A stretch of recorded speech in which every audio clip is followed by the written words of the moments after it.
Welcome. We'll get straight into it. So thank you, everybody, and welcome to RAKI's webinar on international structuring in the UAE. We're delighted that when I looked at it about half an hour ago, we have 659 people registered for this webinar. So that's a great turnout. So thank you very much. Before I make the introductions, I'll just sort of explain the format that we're going to run through here. We'll start off by each of our speakers having a 5 to 10 minute presentation. Then after that, we will go into questions. So as presentations are being made, if you have any questions, please feel free to put them in the Q&A tab at the bottom or under the chat box. And then I'll pick those questions up and ask them to the panelists at the end of the presentations. This webinar is being recorded, so it'll be on our website, it'll be on our YouTube site as well for you to look at a later stage. And the questions that we're unable to answer live, we will keep a record of those and come back and reply to you. So please feel free to ask those questions and then give us a few days to get back to you and respond to those questions. So let me just introduce our panelists. It's myself, Gary Hales. I'm the Chief Operating Officer at RAKI. We've got Dr. Samir Al-Ansari, who's the CEO of RAKI. And Dr. Samir has been CEO for 2.5 years. Prior to that, he was on the board of RAKI. He's held numerous executive positions in the UAE, such as CEO of Shuar Capital, and has also helped establish Dubai Holding, just to name a few. Jan van Abba is the International Tax and Pricing Director at Deloitte, and he's worked with Deloitte in Switzerland, Singapore, as well as in the UAE. Ben Smith is a partner at Clyde & Co. He's been in Dubai for 12 years, in the Middle East for approximately 30 years, and his areas of expertise are in corporate structuring, reorganization and restructuring, plus also foreign direct investment, regulatory compliance and governance. And then we've got Oas Rifat, who's the Chief Operating Officer at SFM Corporate Services, 15 years experience in the corporate structuring area, covering 20 international jurisdictions. And finally, we've also got Alan Bugu on the call, who's the registrar at RAKI. So he's available to take any technical questions that may come through.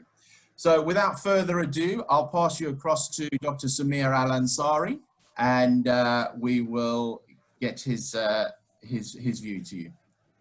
So Dr. Samir, I'm sharing your slides now. Thank you, Gary. Good morning, everyone. Very warm welcome to all of you, especially to our guest panelists from SFM, from Deloitte, and from Clyde & Co. Just waiting for the slides to come up. They not come up, Samir? No. Bear with me 1 second. Sure.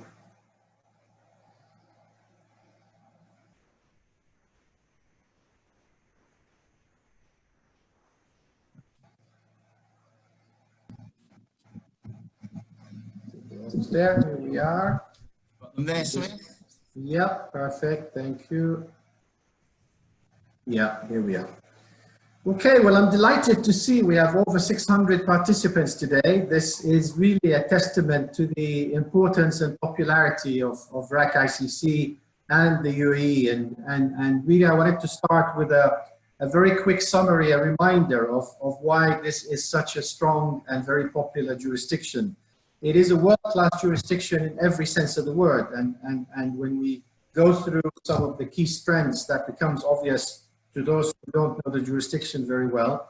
Other than, of course, the ideal geographic location, it is a safe and vibrant place to live, a high standard of living, really a perfect location for both business and personal purposes, and a deep pool of professional resources, world-class infrastructure, which of course we often take for granted, but consider how important that has become, especially when you take ESR requirements into the equation. And of course, if that wasn't enough, zero personal and corporate taxation and a comprehensive network of double taxation treaties. So ideal for both corporate structures and private family structures. And one always has to add also the fact that, you know, with all the advantages the UAE offers, there is also the advantage of the low cost of living and therefore the low cost of doing business in Ras Al Khaimah.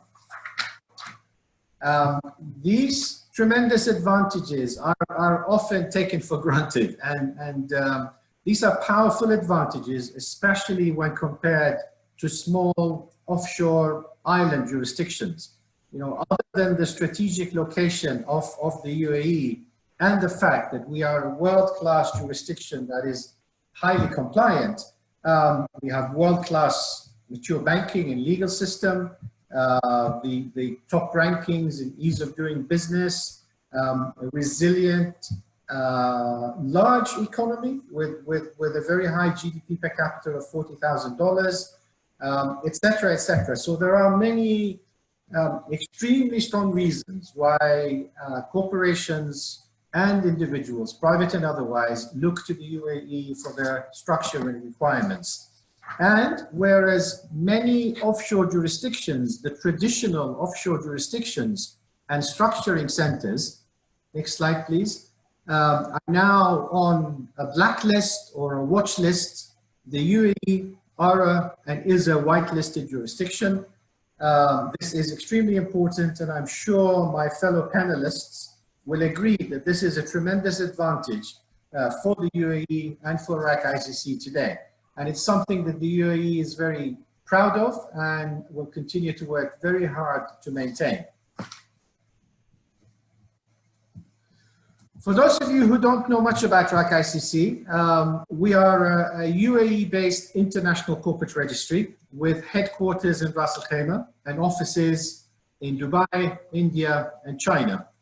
RAK ICC is an amalgamation of two company registries, RAK IC and RAK Offshore, which has been operating since 2006.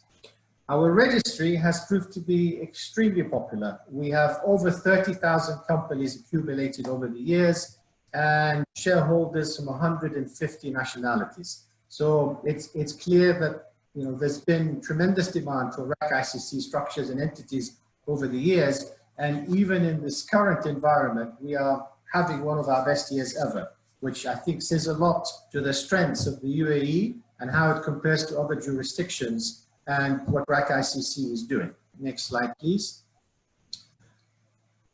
And here is why, and I won't go through these line by line, but I think this is clear to many of you, especially my fellow panelists who are in their companies are using RAK ICC often, but whether it's the corporate features, the legal features, and some of the other tremendous features that we have, RAK ICC structures have proved to be extremely popular. So 100% foreign ownership, quick incorporation, no restrictions on number of shareholders, corporate directors are permitted, no office is required, unless of course you have to meet economic substance requirements, no attestation required for corporate documents, etc., etc. And I think the legal features also make it a very attractive jurisdiction because we have agreements with DIFC and ADGM, therefore you have access to those courts as well.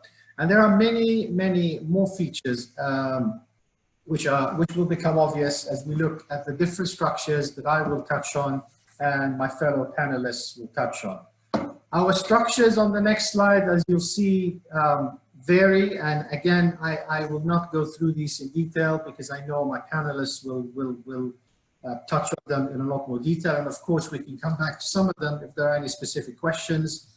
But structuring at the end of the day depends on what the final and ultimate objective is, and very often it's to do with tax planning or with asset management or with segregation of ownership, legal and otherwise.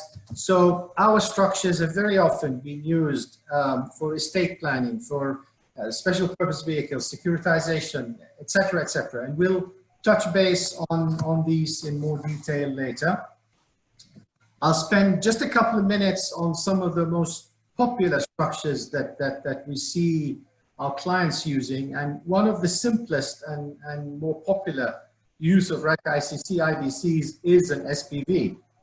And SPVs have various usages, but mainly for securitization, isolating the financial and legal risk by ring fencing assets and liabilities, really the key feature on SPV, of course, is its separate legal personality, and that is how it is often used. And you know, this is a very popular use of RAK ICC structures. Many clients, many private clients are now using RAK ICC structures as preferred solutions, and one of those is foundations. Now, we recently held a webinar on foundations, so I won't repeat all of that again, but we'll be happy to take any questions on foundations later.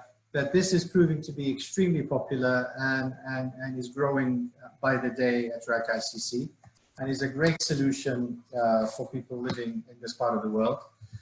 Another popular structure is segregated portfolio companies, which are sometimes referred to as a protected sub. This is a company which segregates the assets and liabilities of different classes, or sometimes a series of companies, and the shares of each of these from other general assets of the SBC. And again, we were happy to go through these in more detail if there are any questions. Probably one of the most popular uses of RAK ICC companies are passive holding companies. Probably the majority of our companies are passive holding companies.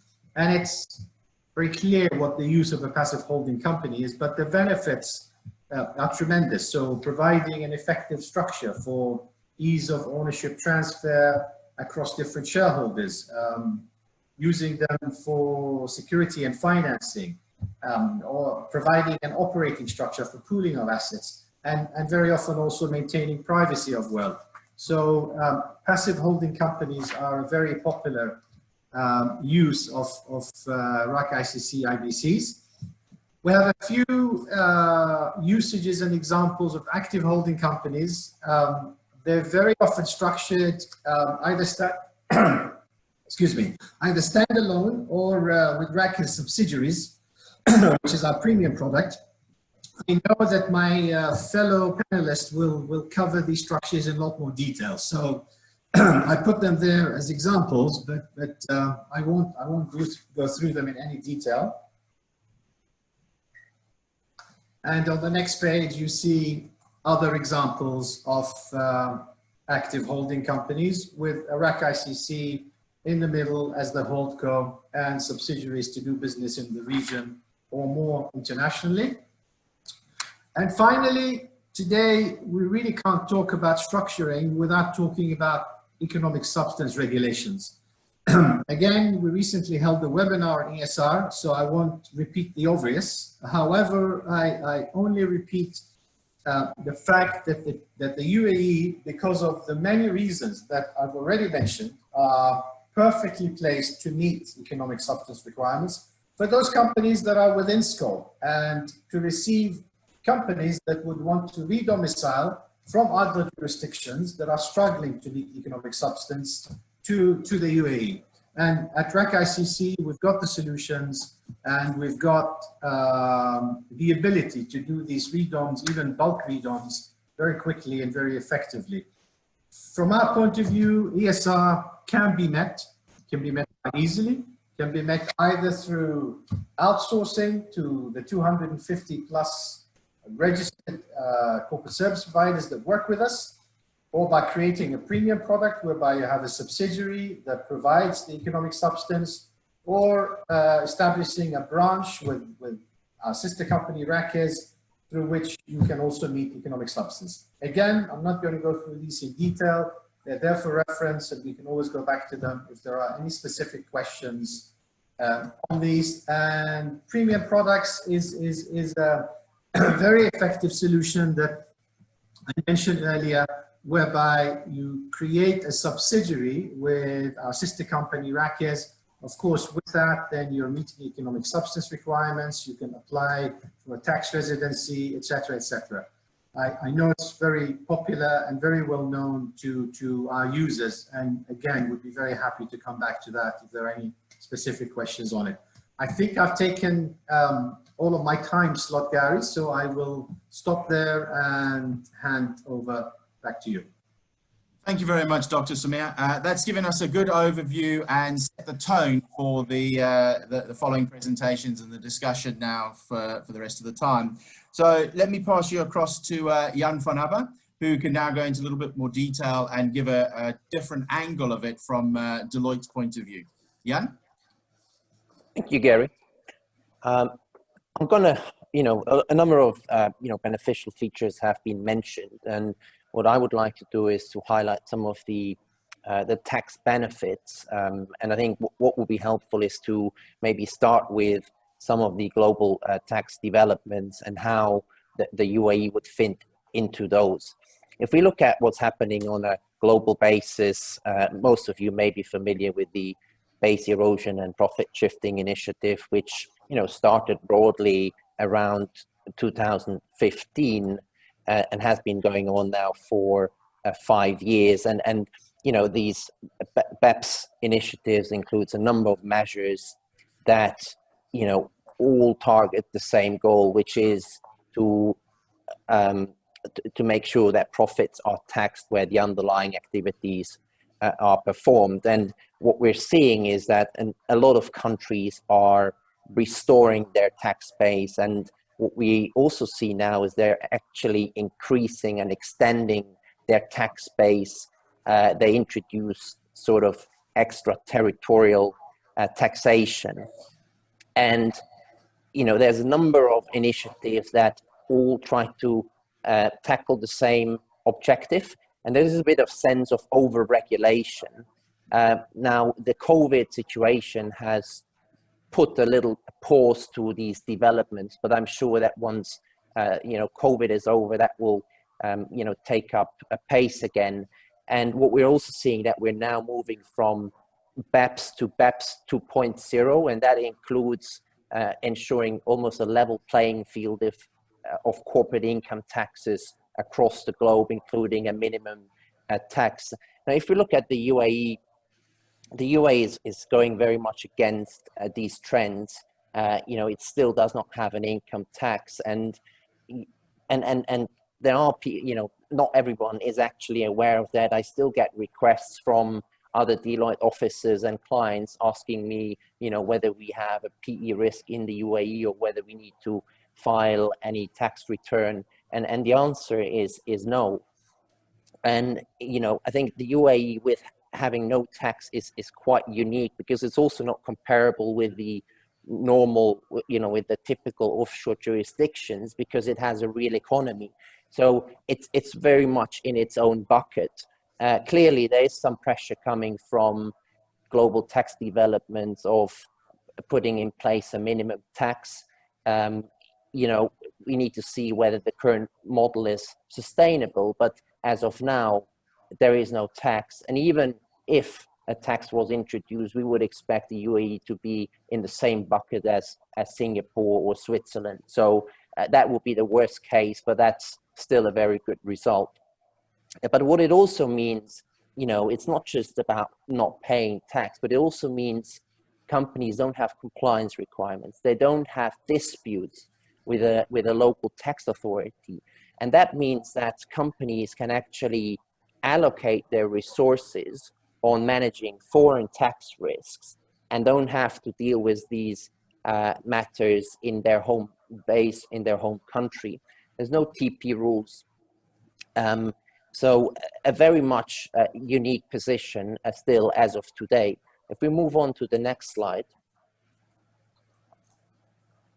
which sets out some of the common structures we see in the UAE. And I think what is interesting is that we see the UAE being used for a number of activities across the board. And if you compare that with other countries like Hong Kong, that has very much focused on, for example, the fund management industry with certain tax incentives, I think the scope of activities we see in the UAE is much broader, and it really includes all of the activities you can imagine.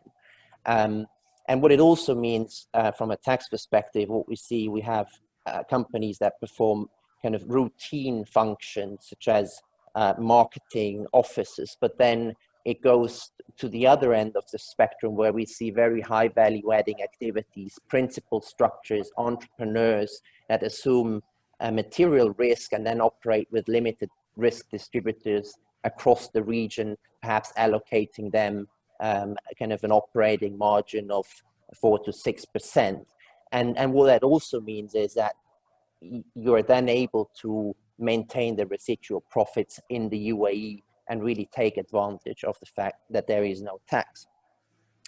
Now, looking in terms of activities that can be run out of the free zones, and especially RAKI ICC, I think I fully agree with what Dr. Samir said. We see a lot of SPV structures, a lot of investment holding structures or real estate holding structures.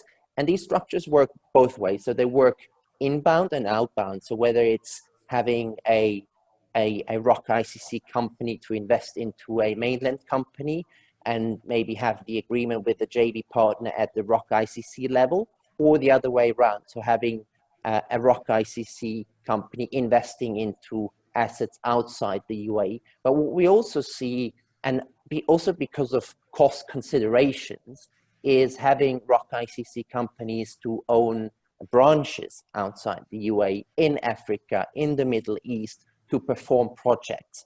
A lot of project work, contracting, single projects, the SPV structures is quite common, to hold concessions, for example, to hold other assets such as cables, subsea cables.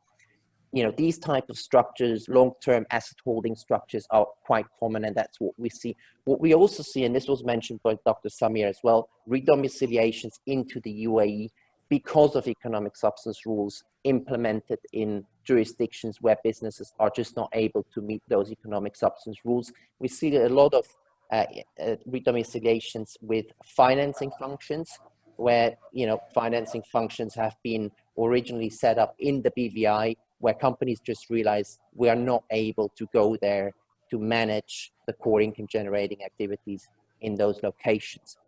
And if we move to the next slide, here we've just found something that is very often not considered or underestimated, but and this is also a contributing factor to the success of the UAE in terms of hosting a number of activities.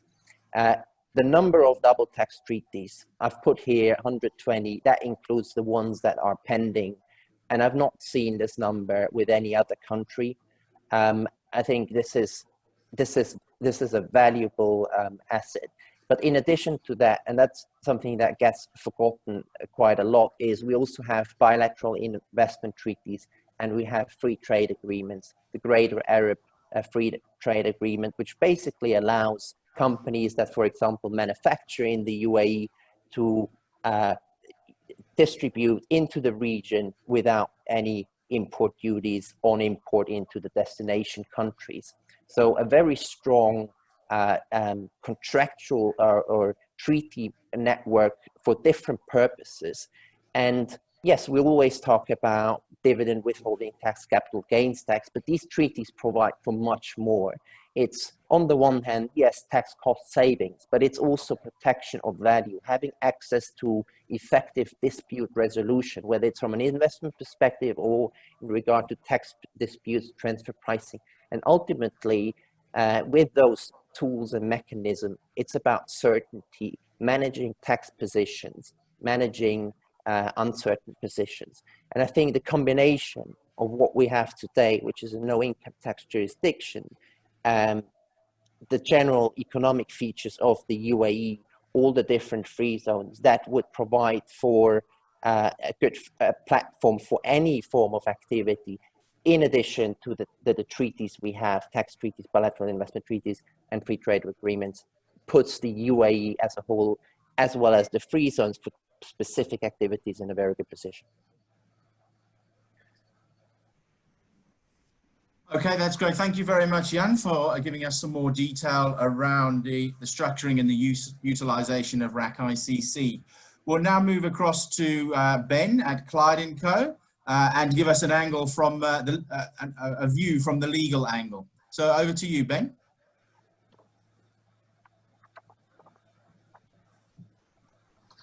Sorry, I was on mute. Hello, everybody. Thank you, Gary. It's great to be here this morning. Yeah, so as Gary said, I'm a corporate structuring lawyer predominantly, and advise extensively on inbound investments in and outbound investments from the UAE. So I'll just talk a little bit this morning about corporate structuring in the UAE in general and some of the uses that we're seeing in the offshore company space in the corporate structuring context. So the UAE, while it's one country, of course, from a corporate structuring perspective, it actually provides a very significant number of options to people who are involved in designing and implementing corporate structures. You've got federal legislation, emirate legislation and regulations. You've got the different free zones across the UAE, and of course you've got the offshore company regimes as well. So there's a real plethora of kind of opportunity for structuring operations through the UAE. And in fact, while that's a great thing, it can sometimes be a bit baffling, because there really is so many sort of options out there to consider when you're structuring. You've also got the layered on top of the different range of options across the different structuring jurisdictions. You've got the licensing requirements and licensing issues, which I think it's really important to think about when you're structuring your business in the region, to understand what the different types of entity can do and can't do, and where they can and can't do those things. So the sort of starting point for me, I think, when looking at corporate structures, and Dr. Samar alluded to this in his introductory remarks, is really making sure that a client can achieve their objectives, their commercial objectives, through the structure that they want to implement. And that's not just about looking at today's objectives, but it's also about looking into the medium and even the long term to see whether you can provide, through the structure that you've got in your business, or your personal family structuring, if you're looking at it from that perspective, the foundation to develop that structure, to bring in new assets, to do new types of operation within the context of the structure. So structuring, I think, is very much a forward-looking thing as well as a present-looking thing when you're approaching it. Would you mind moving to the next slide, please? So just coming on next, I thought I'd go through some of the considerations that it's important to run through when you're thinking about corporate structuring from a legal and risk perspective. And this is all really in the context of what are commercial objectives, and meeting the commercial objectives of the organization or the individual or family involved in the structuring exercise. A key priority, and we've already heard from Jan and the team at Deloitte, of course, is tax, and that's one of the absolute starting points to think through, and of course taking proper advice on understanding the tax situation and the tax benefits or disadvantages of different structures is really important. The next thing then is, I think, often to think through what your options are, and there are a lot of different options available for structuring. So it's really about balancing the pros and cons of the different structuring opportunities, and also avoiding complexity where you can. So keeping things as simple as they need to be to protect what you're trying to do and help you achieve the objectives you want to achieve. So I'll run through these types of considerations quite briefly and quite quickly. But the types of things that it's important to think about are, what's the right jurisdiction to do your structuring in? Now, of course, for this webinar, we're very much focusing on the UAE, and then within the UAE, there are also different options. And of course, RAKI, especially in the offshore space that we're talking about today, provides some really interesting structuring routes there. Then it's thinking about what is the different types of entity that you can use for your structuring, and which is going to be most appropriate for your needs. So that might be an international business company, say, and will it be limited by shares, limited by guarantee? Would a foundation be something that would be worth thinking about? And all of the other different forms of company that you could introduce into your structure. It's important to bear in mind limited liability status, and to make sure that you're protecting the founders or the shareholders. I think that's a really interesting point about the foundations as well. in that they provide a limited liability structure that, say, a trust arrangement in other jurisdictions might not necessarily offer in the same way. Practical considerations like what are the real estate requirements and how long is it going to take to incorporate the entity and get it set up, all things to think about too. If there's any restrictions on employees, for example, if you need to have staff in the business, whether you can do that through the structure. What will the maintenance costs be? Because of course the structure needs to be maintained on an ongoing basis, and that goes back, I think, to not overcomplicating the structure if you can avoid it, because sometimes corporate structures can get, especially in larger multinational groups, can get fairly complicated and fairly quickly, and often they end up being how they are because of organic growth over time. But when you actually look at the whole structure, you can quite often put simplifications through it, and then that reduces the administrative and company secretarial and corporate maintenance burden that goes with managing that structure. Understanding the legal and regulatory environment in which your businesses are operating. So this goes back to tax to some extent, and the points that Jan mentioned about having certainty around things like dispute resolution, but being able to know that you're operating in an environment where you will have certainty over proceedings and you'll be able to pursue your rights and interests and protect yourself, it is really important. Thinking about how you're going to fund the business through the structure is important as well. So will you be providing funding by way of equity, for example, coming in through shareholder funding, or will you be providing intercompany loans and debt finance to other subsidiaries or assets in the business? And also understanding what director and officer requirements are. So, do you need directors? Do you need secretaries? Do they have to be residents of anywhere in particular? Those are all the types of considerations that it can be helpful to run through when you're thinking about where to structure and how best to structure your operation. On the next slide, I'll just very briefly run through a couple of structuring options of examples that we see quite commonly in our practice, especially in the context of RAKI. I know that Ois in his next presentation, I think, is going to talk in more detail about some of the structures. So I won't run through them all thoroughly, but probably I'd say the most common use that we see of offshore companies in structuring in the UAE tends to be in holding companies, either inbound or outbound. So the first example I've provided on this slide would be what I describe as a domestic holding co, really looking at within the UAE investments, where you may, for example, have an offshore company acting as a holding company for UAE companies or UAE real estate, for example. That's a very common use we see on a regular basis. And then you've got more outward looking holding companies as well. So an offshore company, for example, being a holding or intermediate holding company at assets outside of the region, or for example, holding IP and then licensing that IP through to affiliates, which could be in or outside the UAE. I won't go into detail on this because specifically in the context of the offshore company regime, it's not necessarily what we're here to talk about today, but of course there's the operational entity and how you structure the actual core operating business, and you can do, while that in itself would not be an offshore company, it can certainly have offshore companies sitting above it in the structure.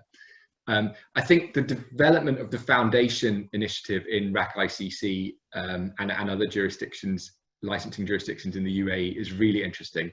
And while it's not something that I've yet been heavily involved in the RAKI, I can certainly see lots of potential and interest where that type of structure would be particularly of interest to people looking at planning and structuring businesses, perhaps in a family business and succession planning context in particular.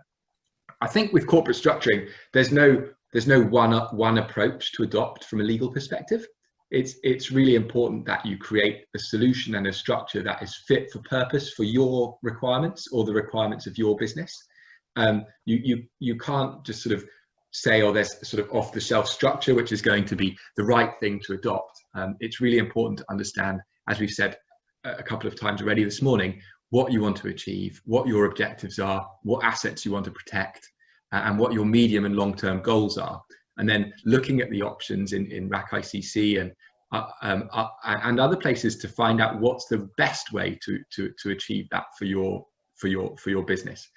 And that would really be how I would approach the structuring. I think the UAE offers a really tremendous range of options for corporate structuring, and in almost every case and I do this with the team, for example, every day, you are able to find a way of achieving the objectives in a compliant way, which is really pragmatic and sensible from a risk management perspective.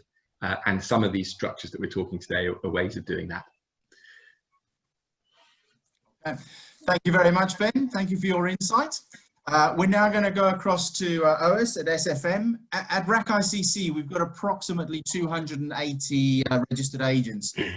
SFM is a long-standing supporter of RAKI CC and use our structures regularly. So I'll pass across to you, OS, and you can give us an insight into some of the detail.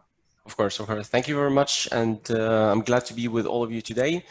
For a quick brief before we jump into the subject, for those who don't know who's SFM, so SFM is an international corporate service provider. We are operating since 2006. We are regulated by Swiss financial authorities, and we are established in 4 jurisdictions: Dubai, Geneva, Seychelles, and Hong Kong. And we have been operating and offering our corporate services in 27 jurisdictions. Today we have been discussing different aspects from a tax point of view, legal point of view, and in order not to repeat things, I would like to take you through different examples and structuring on how we are, as a corporate service provider, how we have been working with RAKI CC, how we have been using RAKI CC company structures, and how to implement them. Gary, if we can go to the next slide, please. Thank you. So here I'm just going to illustrate for you a quick demonstration of a holding structure. A holding structure is one of the most simple structure that has been described earlier by my colleagues. The main goal of having this structure is to consolidate all your operations and all your entities, whether you have them in the UAE or outside the UAE, by putting them all under one umbrella. Especially if you have as well, if you are a single shareholder, or if you have multiple shareholders, it's very important to have the umbrella structure with a holding company, because simply you can always adapt and have a sophisticated regulatory regime, adapt your bylaws, adding your shareholding agreements as per the rules that you want to adapt, whether you want to have classification of shares, voting rights, and so on for the different shareholders. It's one of the most important factors that you would take in consideration when you are putting a holding company there. So by having such a structure, the holding company will simply be the easiest to manage. So you don't need to make any changes within your subsidiaries. So basically the holding company, if you have a change in shareholders, if you're having any amendments to be done, all is done at the level of the RAKI CC with a simple, fast procedure, cost-effective as well, of course. And with that structure, it has been already said, but just to repeat again, no corporate taxes, and you benefit from the tax neutrality that we have in the UAE. So this is a simple structuring of the holding itself. Now, to move to the next slide, and to come back to what Benjamin said when he was just pointing out to the foundations. So foundation is one of the structures that we have been working on, and it's very famous in the UAE. The foundation by itself is sharing similarities of functions and mechanism, if I may say, between both a company and a trust. So it's very similar to a company with, as it is an independent legal entity. It has its own distinct personality, and it's separate from the founder who is willing to establish that foundation. So it has the benefit of having that foundation that compared to a company, it has no shareholders or members. So in that sense, it does not issue any shares or legal titles of ownership. So it maintains a very good confidentiality system to the founder itself. So that foundation could be used as well, same as our slide earlier. That foundation can be used in order to hold different assets. So it could hold SPVs, again, companies in the UAE, you benefiting from having their SPVs to hold your properties and so on. So you consolidate again all your assets in just one legal entity. Of course, the bylaws could be always adapted in a foundation in order to give a full control back to the founder. So it's very important to emphasize and to point out that the founder will always keep and can always, it depends on his decision, can always keep the decision in that foundations. Of course, to point out his beneficiaries and for the execution of the will that he would like to put in place. So it's a long-term asset planning during a lifetime and after the lifetime of the founder itself. So that's as a big idea about how a foundation could be used, and that's how we have been establishing several foundations in the UAE. Moving to the next slide, we're going to talk about the structure of substance. So we call it structure of substance. It's what actually has been pointed out by Dr. Samir earlier, the premium product. So basically, we have several operating companies.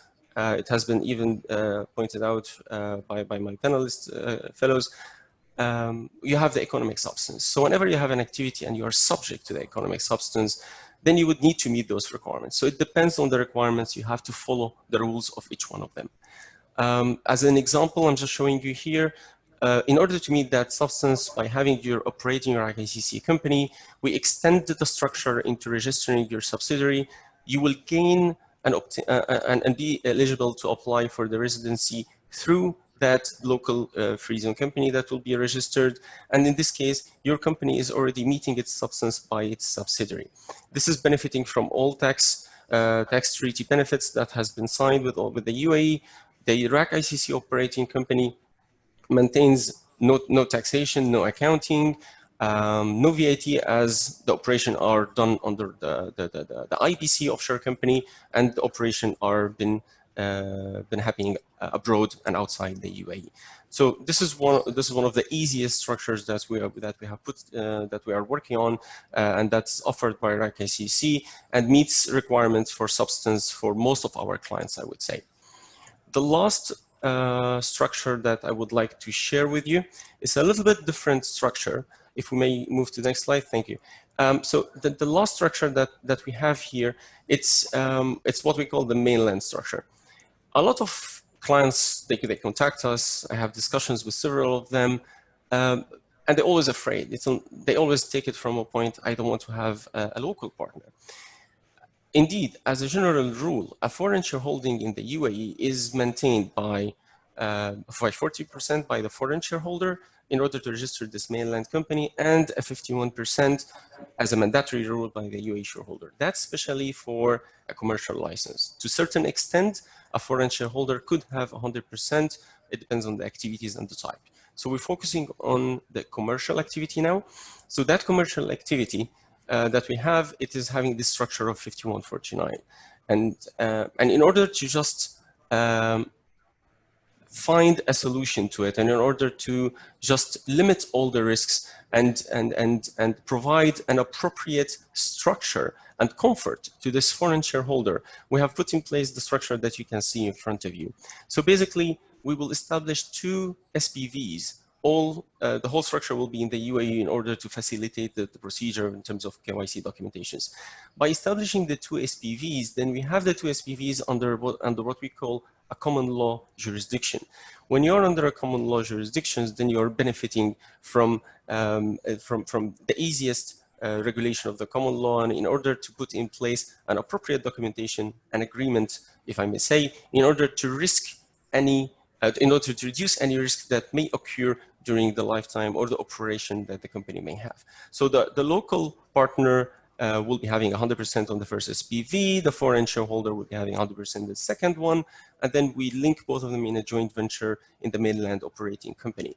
By having that agreement between both SPVs under the common law, then we are sealing this shareholding relationship, and when we are maintaining a full control, and we're reducing the risk, full control for the management and profit of the mainland company back to the foreign shareholder. This is one of the most important structure that we have built up, and it's quite welcomed. And most of the time, our foreigner investors, they're always happy to look at such a structure, and we are always trying to put it in place through either RAKI or even AGGM and DIC, where that is actually under all a common law jurisdiction. So these are a couple of examples that I wanted to share with you today from a different point than not only a tax and a legal, as discussed earlier, just to show you in practice how we can put these kind of structures in the UAE and the capacity that the UAE has today and all the kind of services that RAKI is offering today as well. Thank you. Excellent. Thank you very much, OS.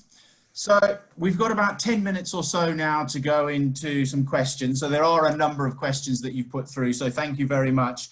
Just for those of you who have asked, just to confirm that yes, this video will be available on our website and on our YouTube. And we will be sending out the slides and responses to questions to you as well. So you will have that available. Just very quickly, there was one important question that was posed there, or statement posed there, that I just want to correct. And that was somebody made the comment about bank accounts are not being opened for RAKI companies in the UAE. That's not correct. We are obviously having a number of bank accounts open for our clients, most notably Mashrek, Ebury, and others as well. So if you are having any challenges, please get in contact with us, and then we'll point you in the right direction, because we are regularly engaging with the banks. So, you know, we're happy to sort of support you on that side. Another quick question, as we've got Alan Bugu on the line. Alan, a question there is around economic substance. So I thought I'd just come in and respond to this one, because it always comes up in our webinars that we do. And that is, with regards to economic substance regulations, what exactly is required to present to the authorities? Thank you, Gary. We haven't had the full details yet of what the reporting of economic substance is going to be. That information is going to be issued shortly by the ministry, and of course we will immediately let our registered agents know. But we did provide some details on our ESR webinar as to what those criteria are likely to be. So I'll be happy to share that back with the person that's asked the question. So the whole ESR initiative continues to develop. We're in regular contact with the ministry. As soon as we get any information that's relevant, we immediately forward it out to our registered agents. Okay. Thank you very much, Alan.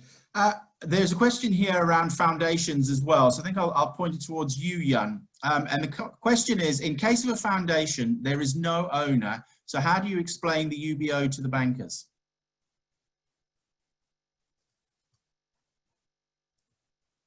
I think you're on mute, Jan. Yes, sorry.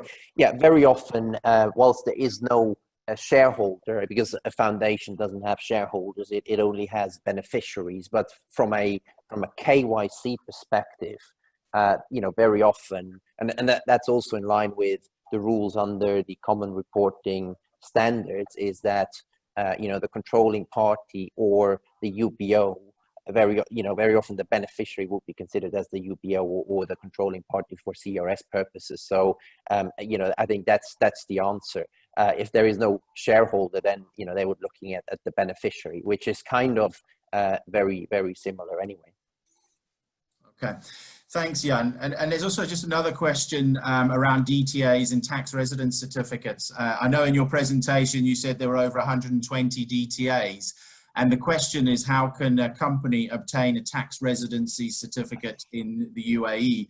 I mean, from a RAKI point of view, we have what we call our premium product that allows you to have the RAKI, if you like, the offshore holding company that then has the subsidiary company, operating company within RAKES.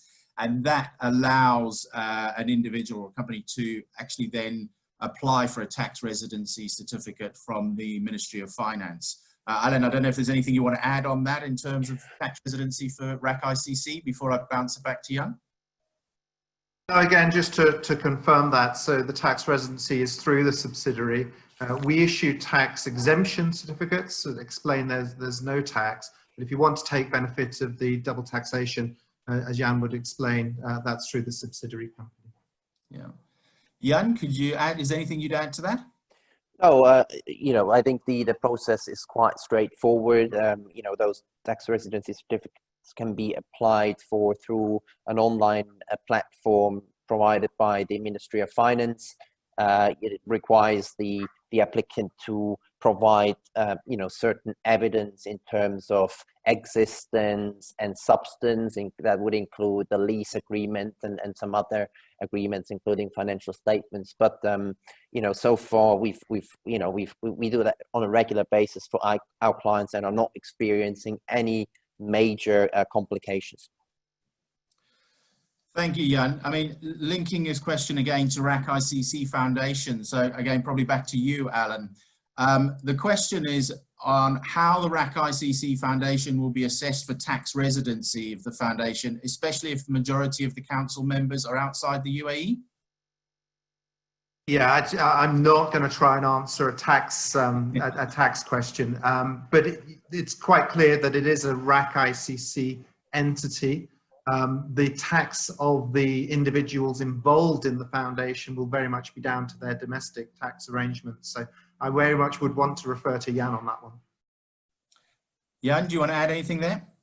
Yeah, I mean, a foundation as such, I mean, what we normally see is that the foundation would have, whole shares. A foundation as such may not be eligible for to apply tax treaties, but that very much depends on the countries involved. But there may be some issues with foundations applying for kind of claiming to be a tax resident, and that has to do with the structure, because some countries may not consider foundation to be a person in the sense of the treaty, but that would depend on the particular treaty, and that would have to be looked at in more detail. It's a very difficult one to give a general answer to, and I would say where we're seeing a lot of demand is from Muslims who need a solution and don't want to be completely caught by Sharia compliance, or the Sharia rules. So they are creating foundations. In most of these cases, the founder and the beneficiaries actually reside in the GCC, where there really is no taxation issues to be concerned about. But it's a case-by-case basis. What's in the foundation? Who are the beneficiaries? What are the assets, etc., etc. Thank you. Ben, you talked about jurisdictions in your presentation. I mean, one of the things that we're seeing quite a lot of in RAKI is the redomiciliation movement. Economic substance driving companies to look at where they're domiciled, and UAE and RAKI is obviously a very appealing option.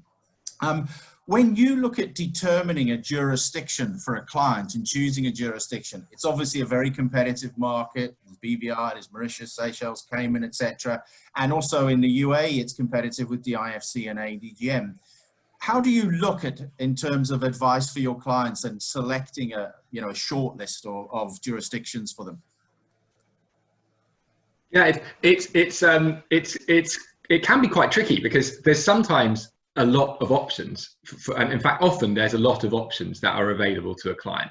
But at the end of the day, you have to find an answer, and you have to proceed, and you have to move forward with implementing the structure. So what we would always try and do is agree with the client at the outset, what is the parameters around what we're going to be looking at for them. Because if you just say the whole world is the parameter, where should we put our holding company, for example, and you've got tax advice on the type of jurisdictions that it would be appropriate, it really is extremely broad. So in that's what we always try and do with the client, is just narrow the focus a bit, because otherwise it's just too much to address, and you can't get to the crux of the issues quick enough. Then when we say we narrowed it down to, say, looking at a couple of jurisdictions in the UAE, again, it will depend on as I mentioned before, it's very much got to be specific to the client and personal to the client's specific requirements. So if they need to have the entity in a jurisdiction to achieve certain objectives, then that might get some advantages over others. If it's mainly looking at the cost for implementation and maintenance, and they're less concerned about some of the other things, then we'd be prioritizing that. If they're looking at things like future investment from third-party investors into the business, we might start thinking about what would be the requirements of the potential investor. What would they find the most investable structure for them? So plan around that. And you know, it goes all the way up to somebody who might be looking at an IPO or a listing, something like that. You know, what would be most compelling in a prospectus for in the listing jurisdiction? So it really does vary. But if you're it's guided by all of the things that I mentioned. But normally what we would do with a client is sometimes there'll be, if we're say limiting it to the UAE, sometimes there'll be a standout preference, and that's clearly the way to go. Sometimes there'll be a couple of options, and then it's going to be a case of looking at costs for implementation, timeframes for implementation, commercial objectives, and working that through with the client. Thanks, Ben. And Ois, would you have a similar view, or do you have a slightly different approach? No, I agree. I agree totally, Benjamin. We work, I would say, in the same way. We discuss with our clients, see exactly what he's looking for, trying, as he said, to narrow down the options. Ourselves, as working in 27 jurisdictions, sometimes they just call us, say, tell me which one is the best for me. So it's very difficult to answer what is the best for someone without taking in consideration where he is resident, what he's trying to look for, whether a holding, operating company, is he working with Asia, Africa, Europe. There are certain countries that are more friendly with others. So there are plenty of other factors to be taken in consideration. And that's what we're trying to do in order just to eliminate, we go by elimination, to eliminate certain options until we figure out a couple of jurisdictions to decide the best one for the client at the end. Thank you, Ois. And actually, there's a comment on there which I'll respond to it, saying how long and cumbersome is the redomiciliation process in RAKI? The answer to that question is it is neither long nor cumbersome. We have a very bespoke back office system built that enables us to deal with redomiciliations very, very quickly. As a matter of fact, we're speaking to a number of corporate services providers where we're discussing multiple hundreds of bulk redomiciliations, and we're quite capable of taking those on board and really processing those within sort of 5 days or so. So we have got everything set up to be able to deal with that domiciliation process.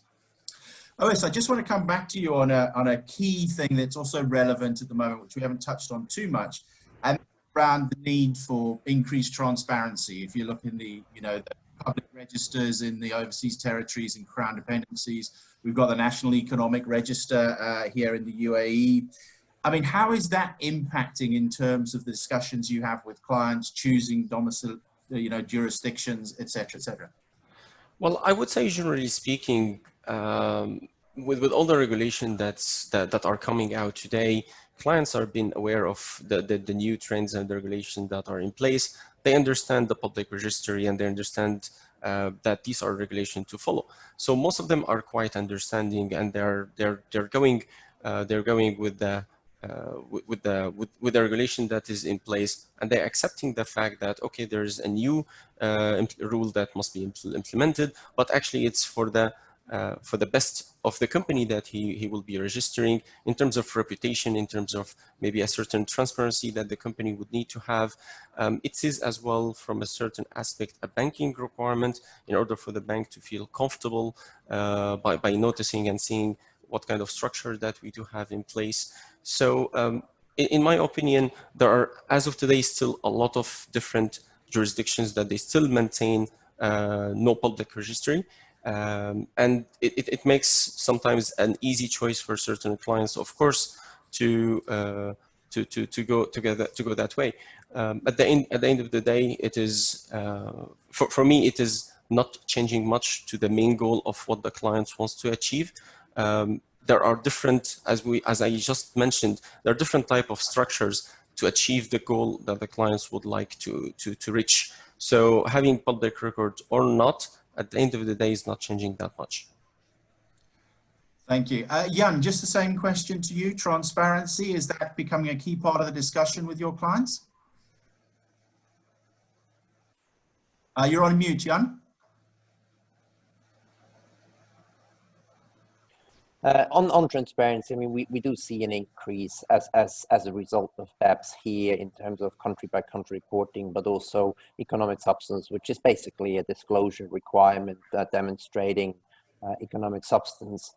But you know, if I look at, for example, what Singapore has, where you can effectively download the financial statements of any company that is based in Singapore for a nominal fee, you know, those are things that we don't see here, and that is still you know, a key competitive advantage, because it's not just about confidentiality in terms of not disclosing your assets to the tax authorities. It's not about that. It's about disclosing financial information to your competitors. You don't want them to know what your margins are, what your assets are, etc. So this is confidentiality for legitimate purposes.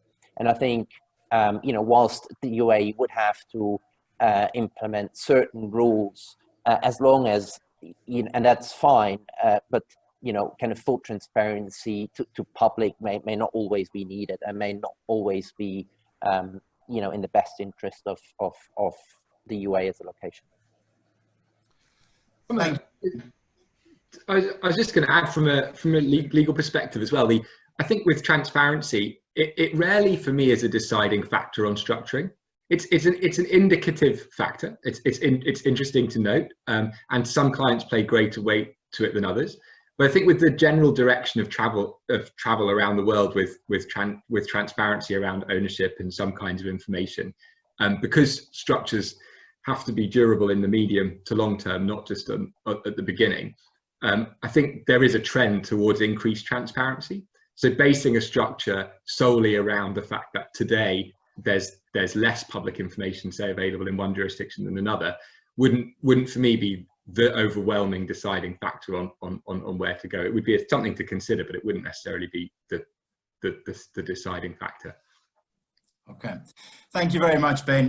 Dr. Samir, I'll come to you in a second for the final word. I'm just very conscious of time. But just to let you know, when we finished, I'm going to play a brief 3-minute video, which will give you a summary of what RAKI has to offer.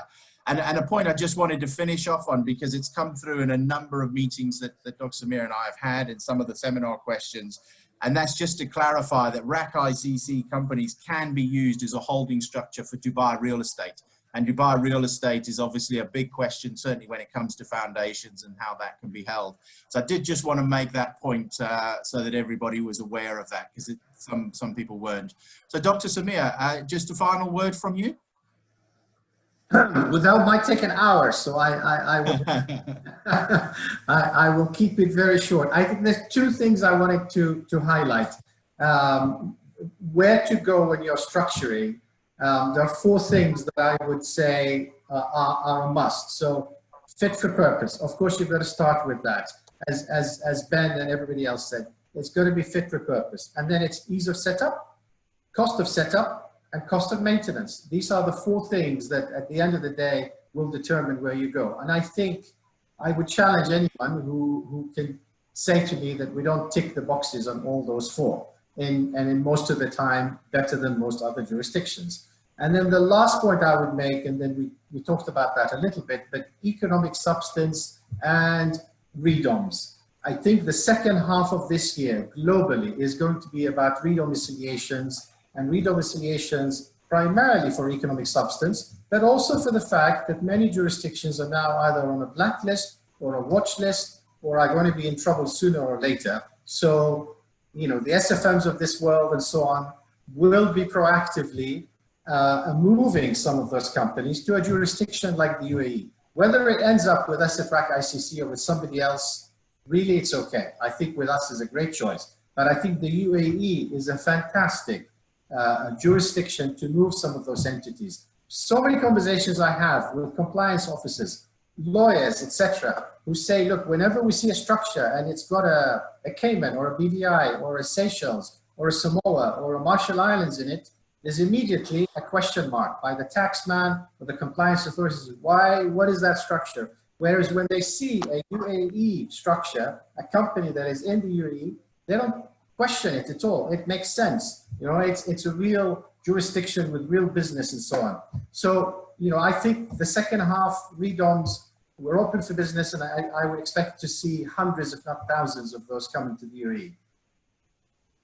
Thank you very much, Samir, and for getting 1 hour squeezed into a couple of minutes in terms of a summary. So I'd just like to thank all my panelists, Ois, Jan, Ben, thank you very much, and Alan for being on the call to take some questions as well. Really appreciate it.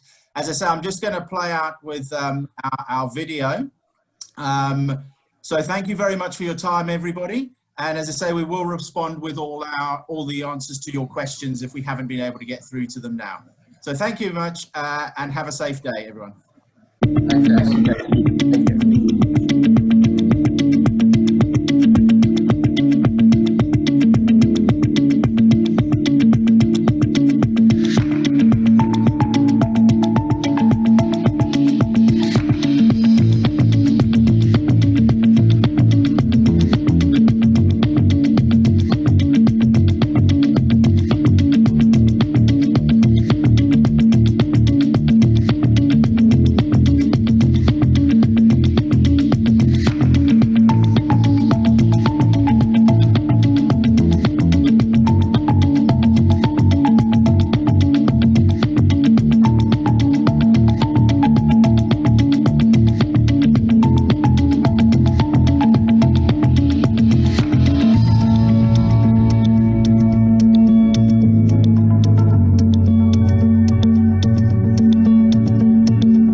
Okay, thank you very much, everybody. I hope you found that valuable and worthwhile giving that summary. But as I say, if you have any other questions, please come back to us, contact us, and we will reply to you on the questions that we've received and not been able to answer. So once again, thank you, everybody, for your time. Thank you for the panelists. Thank you for all of you who have dialed in. And as I say, the link to the video will be sent out along with the slides, and everything will be available for you all. So thank you very much, everybody. Keep safe and have a good day. Thank you. Gary. Thank you. Bye-bye.